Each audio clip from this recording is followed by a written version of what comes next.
ભાવનગરમાં રખડતા ઢોરને પકડવા માટે બનાવવામાં આવેલા ઢોર ડબ્બા ફરી એકવાર ચર્ચામાં આવ્યા છે. ભાવનગરમાં રખડતા ઢોરને પકડવા માટે બનાવવામાં આવેલા ઢોર ડબ્બા ફરી વિવાદમાં છે. ખાસ કરીને બાલા હનુમાન પાસે આવેલ ડબ્બામાં ગંદકી અને કાદવના કારણે ભૂતકાળમાં અનેક ઢોરના મોત પણ થયા હતા. ઢોર ડબ્બાની સફાઈ પાછળ દર વર્ષે 90 લાખનો ખર્ચ થાય છે, પરંતુ હકીકતમાં ત્યાં ગંદકી અને દુર્ગંધ યથાવત જોવા મળે છે. આ માત્ર ભ્રષ્ટાચારનો કિસ્સો છે. હાલ ડબ્બો સ્થળાંતર કરવાની વાત થાય છે, પરંતુ આ નિર્ણય પાછળ રાજકીય લાભ અને બિલ્ડરોને ફાયદો પહોંચાડવાનો ઈરાદો છે તેવી અમારી શંકા છે.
સર, ભાવનગરનો બાલા હનુમાન અને અખિલેશ સર્કલના જે ઢોર ડબ્બા છે ત્યાં સ્વચ્છતાને લઈને સવાલો ઉઠી રહ્યા છે. લોકો આક્ષેપ કરી રહ્યા છે કે બાલા હનુમાનની બાજુનો ઢોર ડબ્બો છે ત્યાં કીચડને કારણે ન પણ ગરમી હતી, હાલ અસ્વચ્છતા ઊભી છે.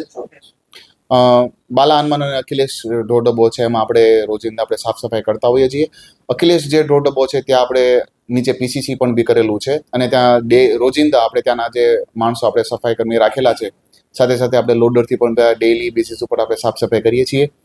રહી વાત બાલા હનુમાન ઢોર ડબ્બાની, તો એ ડબ્બો પણ બી આપણે આધુનિક ઢબે વિકસાવવા માટેનો આપણે એક વિચાર કર્યો હતો, પરંતુ હવે એ જે ઢોર ડબ્બો છે આપણે ટૂંક સમયમાં ત્યાં જેટલા પણ બી પશુઓ છે એને આપણે શિફ્ટ કરીને બીજા ઢોર ડબ્બા ખાતે આપણે ટ્રાન્સફર કરવાના છીએ. ભૂતકાળમાં એ જ બાલા હનુમાન ઢોર ડબ્બા ખાતે 600 થી 700 જેટલા પશુઓ રાખવામાં આવતા હતા, પરંતુ હવે એ ઢોર ડબ્બો જે છે એ બંધ કરીને આપણે અન્યત્ર નવો એક ઢોર ડબ્બો બનાવવા જઈ રહ્યા છીએ. તો એ ધીમે ધીમે ત્યાંથી પણ બધા જ પશુઓ જે છે એને શિફ્ટ કરવામાં આવશે. હાલમાં બાલા હનુમાન ડબ્બા ખાતે 120 થી 130 જેટલા પશુઓ છે આપણે રાખી રહ્યા છીએ. પ્રકાશભાઈ, બાલાનંદ ઢોર ડબ્બો છે તે શિફ્ટ કરવાની વાત છે, ત્યાં આગળ અસ્વસ્થતા પણ જોવા મળે છે. 80 લાખનો ખર્ચો કરવામાં આવ્યો તેમ છતાં કે શા માટે આમ કરશે? હું એવું માનું ભાવનગરના આ શાસકોને અધિકારી લગભગ વર્ષે 80 લાખ રૂપિયાનો ખર્ચો કરે છે કે બગાડ કરે છે કે ખબર નથી પડતી. આખા શહેરમાં ઢોર ડબ્બા 4 આવેલા છે, 2 પૂર્વ વિધાનસભા અને 2 પશ્ચિમ વિધાનસભા, અને ખાસ કરીને એમાં પૂર્વ વિધાનસભામાં એક અખિલેશ અને એક બાલા હનુમાન ઢોર ડબ્બો ત્યાં છે. પણ મને એવું લાગે છે હવે ભાવનગરના મોટા વ્યક્તિઓ, મહાન વ્યક્તિઓ ત્યાં રહેવા આવે છે, એટલે મને એવું લાગે કે આ ઢોર ડબ્બો અન્ય જગ્યાએ શિફ્ટ કરવામાં આવશે. અત્યાર સુધી સ્થાનિક લોકોને બિચારાને તકલીફ હોય કે હેરાનગતિ હોય એ વાત અલગ. હવે મહાન વ્યક્તિઓ આવે છે એટલા માટે ઢોર ડબ્બો ચેન્જ કરો છો, પણ છતાં મને એવું લાગે છે અગાઉ પણ ઘણા ઢોર ડબ્બામાં કોર્પોરેશનની જાળવણીના અભાવના કારણે અનેક પશુઓના મૃત્યુ પામ્યા છે.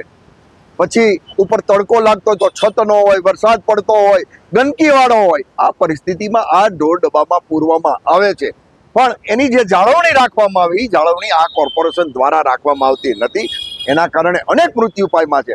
અને ખાસ કરીને આ ઢોર ડબ્બા જ્યારે પરિવર્તન કરે છે, બીજી જગ્યા જ્યારે ખસેડવામાં આવે છે, અને મને એવું લાગે છે આ જગ્યા છે ઢોર ડબ્બાની, એ જગ્યા મને લાગે છે આ કોર્પોરેશનના શાસકો કે અધિકારી પોતે જ લઈ લે છે લીઝ પટ્ટા ઉપર, અને એનો ઉપયોગ પોતે પૈસા વાપરવામાં કરશે. અને ભાવનગરના આ કોર્પોરેશનની જગ્યા એટલે ભાવનગરના પ્રજાજનોની છે, પણ મને એવું લાગે છે આ લોકો એના વહીવટ માટે કે ધંધા માટે આ જગ્યા પણ ખરીદી લેવાના છે.